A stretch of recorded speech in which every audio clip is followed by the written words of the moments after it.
Well, don't miss a Saturday night volleyball doubleheader here on the Big Ten Network. 3 ranked teams in action. Number 11, Oregon, hosting Indiana in the nightcap, but it starts at 6:30 Eastern with Purdue and Minnesota, 2 top 20 teams. Should be a great one, only on the Big Ten Network and the Fox Sports app.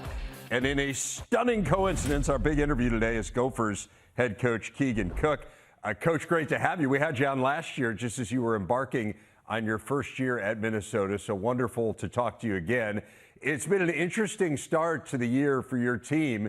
You lost 3 of your first 4 games, and the one win in there was against the number 1 team in the country in Texas. So explain that to a simple man like me. Yeah, 6 points, right? We played 20 sets of volleyball in 4 matches. We lost 3 matches by a total of 6 points, and the margins are thin is what I told our team when I would tell you. So, yeah, we got a lot of experience, and thankfully all that experience helped us this week in a pretty big moment. You did have a huge moment this week. You're coming off a great win on Wednesday against Minnesota, and similar to some of those other big matches you were talking about, this one was nip and tuck. You guys were down 2 sets to 1, heading to the 4th set. You win the last 2 to win the match. What did that tell you about your team? Yeah, there's some learning going on. You know, we saw some familiar themes, especially in the 5th set. We went up pretty big late. We let Wisconsin back in to make it a 2-point set and get to these big moments where you're looking at every single behavior from your athletes during the play and in between points. And the most important thing is just that we were swinging to win that match at the end. We've seen our players being a little tentative in those moments, but not in that moment. You know, Julia Hansen especially taking a big swing there to win that match after having a few chances down at Baylor and TCU. So you see growth, you see learning, you got to make sure you celebrate it and make it a part of who you are. When you say you look at every behavior of your team, unpack that for me. What does that mean? What are you looking at? Yeah, the ball's in play. You know, in a 5-set match, the ball might be in play for a total of 3 minutes. That's a lot of downtime in a 2.5-hour match. And so you're looking at, confidence, eye contact, communication, how often are your athletes giving each other high fives and double checking, assignments. And, in that 5th set, just told them, let's make sure we're good in the spaces in between points. And then when the play starts, you'll know what to do. And I thought I saw some improvement in that.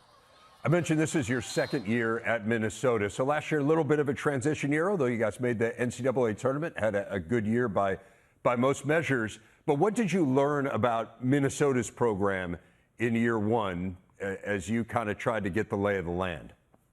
Yeah, just the things that were in place, that can support a coaching staff, right? You find out when things aren't going so great, just who's behind you and what structures is in place. And I was amazed coming night back to the PAV. We let them down a lot here in some close matches, and I'd show up the next night and the arena would be full.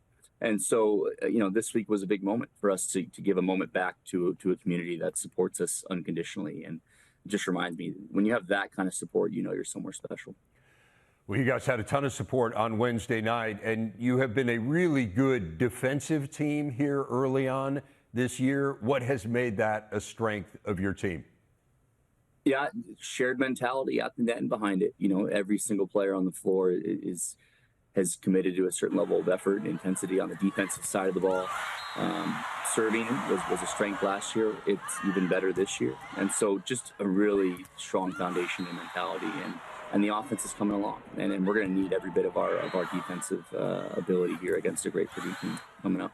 Well, that's the thing with this league. It is good teams game in and game out. We'll get to that Purdue game coming up here this weekend in just a moment. I do want to ask you, though, it's interesting because you came from Washington where you had incredible success.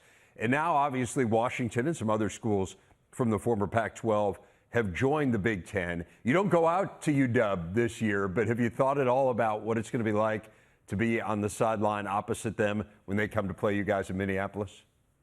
Yeah, it's certainly some small moments, and, I've gotten a chance to see the former coaching staff, see the athletes in some other spaces over the past year, whether that's weddings or USA Volleyball events, and really, share some gratitude and thank them for that time we had together. I'm excited. I'm excited for the season they're having. I'm excited to welcome them to the PAV. Excited for just the kind of quality match I'm expecting. But yeah, nothing better than competing against your friends and colleagues fiercely. We only get so many nights to do this, and I'm looking forward to welcoming them here to Minnesota. You got UCLA and USC next week. You've got Oregon coming up next month. To what extent, if any, does your familiarity with those programs help you, do you think, in terms of this transitioning to this larger conference? Does it give you a leg up in any way, Coach?